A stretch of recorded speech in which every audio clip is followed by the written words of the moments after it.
નમસ્કાર ટીવી9 સમાચાર સાથે હું છું શિવાની। સૌથી પહેલા વાત મહત્વના સમાચારની તો જયંતી ભાનુશાળી હત્યા કેસમાં પ્રથમ ચાર્જશીટ દાખલ થઈ છે। 6 આરોપીઓ સામે ચાર્જશીટ થઈ છે। 1500 પાનાની ચાર્જશીટ બનાવાઈ છે। રેલવે પોલીસે ભચાઉ કોર્ટમાં આ ચાર્જશીટ રજૂ કરી। છબીલ પટેલ અને જયંતી ઠક્કર સામે ચાર્જશીટ બાકી છે। 4 આરોપીઓ મનીષા ગોસ્વામી, સુરજીત ભાવ, નિખિલ થોરાત, રાજુ ધોત્રે હજી પણ વોન્ટેડ છે। ત્યારે અનેક પેચીદા પ્રશ્નો વચ્ચે અટવાયેલો આ કેસ, જેમાં પ્રથમ ચાર્જશીટ કરવામાં આવી છે જયંતી ભાનુશાળી કે જેની ચાલુ ટ્રેનમાં ગોળી મારીને હત્યા કરવામાં આવી હતી। ત્યારબાદ ઘટનાનું રિકન્સ્ટ્રક્શન અને શાર્પ શૂટરો સુધી પોલીસ પહોંચી હતી અને હવે 1500 પાનાની ચાર્જશીટ રજૂ કરવામાં આવી છે।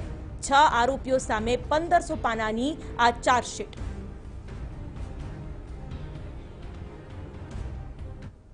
તો આ સાથે ટીવી9 સંવાદદાતા યુનુસ ગાઝી જોડાઈ ગયા છે।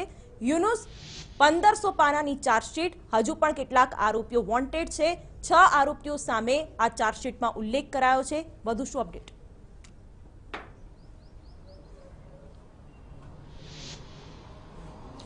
શિવાની, જયંતી ભાનુશાળી હત્યા કેસમાં અત્યાર સુધી 8 આરોપીઓની ધરપકડ થઈ ચૂકી છે, પરંતુ 6 આરોપીઓની જે ધરપકડ થઈ છે તેઓની સામે ચાર્જશીટ ફાઇલ કરવામાં આવ્યું છે। રેલવે પોલીસની જે એસઆઈટી છે તેઓ દ્વારા ભચાઉની કોર્ટમાં આ ચાર્જશીટ ફાઇલ કરવામાં આવ્યું છે, જેમાં લગભગ 250થી વધુ સાક્ષીઓ છે અને 7 સાક્ષીઓના 164 મુજબના નિવેદનો પણ સામેલ છે। આ ઉપરાંત અન્ય જે સાયન્ટિફિક જે એવિડન્સ છે તેને પણ સામેલ કરવામાં આવ્યા છે। જે આરોપીઓ જે સ્થળોએ એકત્ર થયા હતા ત્યાંના સીસીટીવી ફૂટેજ, અન્ય જે પુરાવાઓ છે તે તથા જે ટેકનિકલ મોબાઈલ એનાલિસિસના જે ડેટા છે તેને પણ સામેલ કરવામાં આવ્યા છે। આ મહત્વપૂર્ણ પુરાવાઓ છે કે જેના આધારે આ હત્યારાઓ સુધી પહોંચી શકાયું હતું। તે ઉપરાંત જે આ હત્યારાઓએ જે વેપનનો ઉપયોગ કર્યો હતો તે વેપનની વિગતો પણ આ ચાર્જશીટની અંદર ફાઇલ છે। જે આરોપીઓ સામે ચાર્જશીટ ફાઇલ કરવામાં આવ્યો છે તેમાં નીતિન પટેલ, રાહુલ પટેલ તથા જે 3 શૂટરો છે, શશિકાંત, અશરફ અને વિશાલ કામલે, અને જે છબીલ પટેલનો પુત્ર સિદ્ધાર્થ પટેલ, આ 6 આરોપીઓ સામે ચાર્જશીટ ફાઇલ કરવામાં આવ્યું છે। છબીલ પટેલ હાલ પણ રિમાન્ડ પર છે। આજે એના રિમાન્ડ પૂર્ણ થતા તેને છબીલ જયંતી ડુમરા ઉર્ફે ઠક્કર રિમાન્ડ પર હતો, તેના રિમાન્ડ પૂર્ણ થતા તેને કોર્ટમાં રજૂ કરવામાં આવ્યો છે।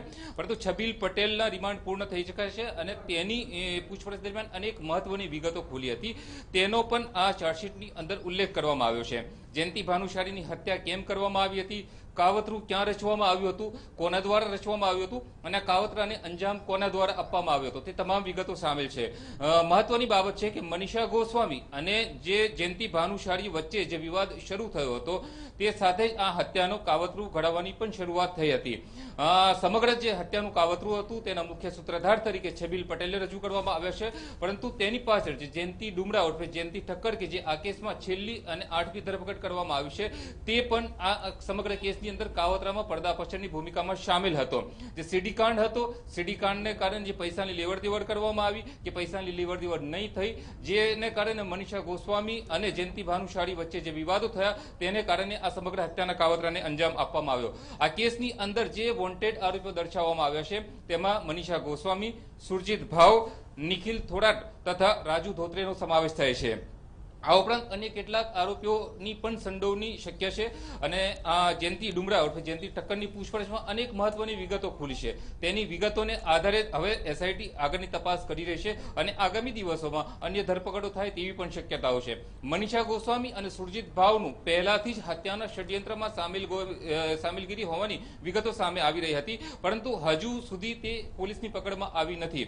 સૂત્રોની વિગતો જાણીએ તો તેઓ ગુજરાત બહાર કોઈક સ્તરે છુપાયા હોવાની વિગતોને આધારે એસઆઈટીની જે અન્ય ટીમો છે તેની વિરુદ્ધ તપાસમાં લાગેલી છે, પરંતુ હવે જે છબીલ પટેલ અને જયંતી ડુમરા વિશેની આગામી દિવસોની અંદર જે બીજી ચાર્જશીટ ફાઇલ થશે તેમાં અનેક મહત્વપૂર્ણ ખુલાસાઓ થાય તેવી શક્યતાઓ છે। બિલકુલ યુનુસ, આગળ પણ આપની પાસેથી અંગે અપડેટ મેળવતા રહીશું। હાલ આપનો આભાર। તો સયાજી નગરી એક્સપ્રેસમાં આ વારદાત ઘટી હતી, જેમાં જયંતી ભાનુશાળીની ગોળી મારીને હત્યા કરવામાં આવી હતી। છબીલ પટેલ તેનો મુખ્ય આરોપી અને પોલિટિકલ મર્ડરના આ કેસમાં એક પછી એક કડીઓ પોલીસને મળતી ગઈ અને હવે પ્રથમ ચાર્જશીટ દાખલ કરવામાં આવી છે। 6 આરોપીઓ સામે 1500 પાનાની આ ચાર્જશીટ। હજુ પણ જે આરોપીઓ વોન્ટેડ છે તેને પકડવા માટે પોલીસે ચક્રો ગતિમાન કર્યા છે। વધુ શું ખુલાસા થાય છે આ કાર્યવાહીમાં તે પણ હવે જોવું રહ્યું।